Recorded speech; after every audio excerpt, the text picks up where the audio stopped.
Bonsoir mes très chers amis. Comme tous les week-ends, je vais parler de l'Ukraine. Malheureusement, je vais une nouvelle fois parler de ce que le génocidaire du Kremlin a encore fait cette semaine, c'est-à-dire bombarder des civils, bombarder des habitations et tout ce qui peut permettre à l'énergie de fonctionner. Et ce qui a été impressionnant, c'est de voir sur Kiev cet immeuble s'effondrer sur lui-même du fait du coup de butoir qu'il a reçu d'un Shahed et des armements russes. Ça me désole de tous les soirs penser qu'en Ukraine, eh bien, encore et encore, des Ukrainiens vont devoir subir et subir toujours cette machine infernale de la Russie. Et ce qui est d'autant plus décevant, c'est de voir que nos gouvernements, oui, sont là, montrent toujours la solidarité. Un 20e paquet de sanctions est en construction encore et encore auprès de l'Union européenne pour contraindre la Russie d'arrêter sa guerre en Ukraine. Et en attendant, qu'est-ce que nous demande le peuple ukrainien?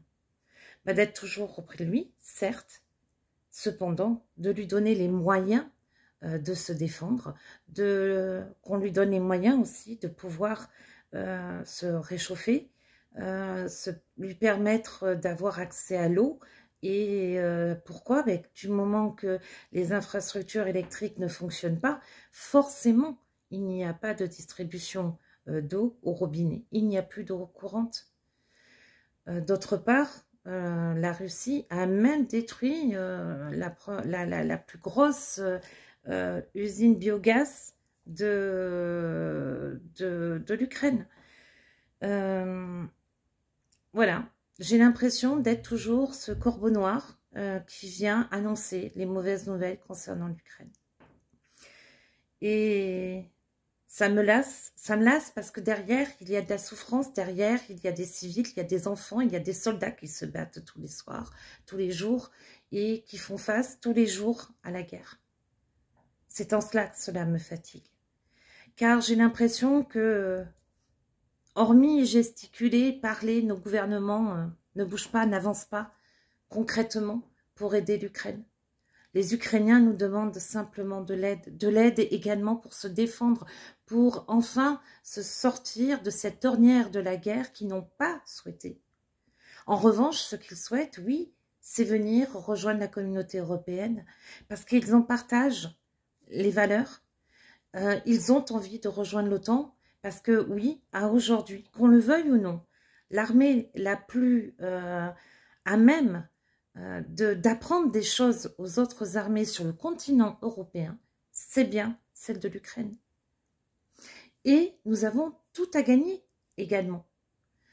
Vous voyez, la semaine dernière, je vous disais qu'on allait encore attendre les Tomahawks de Trump. Malheureusement, j'avais raison. Et tout ça, ça me désole.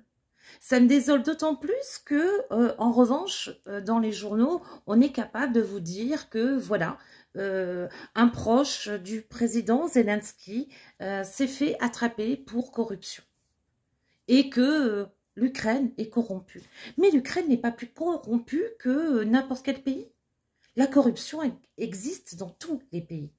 Donc, cessons de vouloir donner des leçons à l'Ukraine sur la corruption. Il y en a partout, y compris chez nous en France. Et il y a eu des personnalités publiques qui ont été condamnées pour corruption. Et je dis bien condamnées.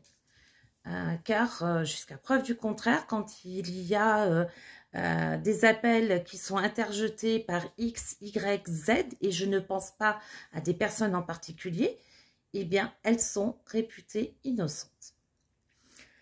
En revanche, ce qui prouve une chose concernant l'Ukraine, c'est que l'Ukraine est tout à fait une démocratie, puisque son pouvoir judiciaire, sa police, a fonctionné pour mener une enquête contre le ministère de la Justice et le ministère de l'Énergie, et plus précisément les ministres en poste, qui ont été débarqués en suivant par Zelensky. Ce qui prouve bien que l'Ukraine est en bonne voie pour rentrer au sein de l'Union européenne. Et preuve aussi en est, c'est que même l'Union européenne reconnaît que l'Ukraine est dans les meilleures positions pour pouvoir entrer dans l'Union européenne quant à la mise en œuvre des lois qui lui sont demandées. Je suis certaine qu'à aujourd'hui, l'Ukraine ne serait pas en guerre, eh bien, nous en serions à un stade très avancé de son adhésion au sein de l'Union européenne. Donc, il faut cesser de toujours voir le verre à moitié vide concernant l'Ukraine. Voyons ce côté à moitié plein, où l'Ukraine prouve, s'il n'en était besoin, et je dis bien s'il en était besoin, que c'est une démocratie et que elle se bat contre la corruption. Et ça, c'est un peu mon coup de gueule de ce week-end, sur lequel je veux insister. Car, bien sûr, nous avons toutes ces machines à trolls qui s'en donnent à cœur joie pour relayer cette information. Nous avons certains de nos politiques en Europe qui disent « Voyez, l'Ukraine n'est pas prête de rentrer dans l'Europe, il y a de la corruption. » Mais que nini, que nini. Regardons ce qui se passe chez nous avant d'aller donner des leçons de démocratie en Ukraine. Nous en sommes à un stade où vraiment on est en train d'aller chercher tout le temps la petite bête qui va permettre de toujours attaquer l'Ukraine.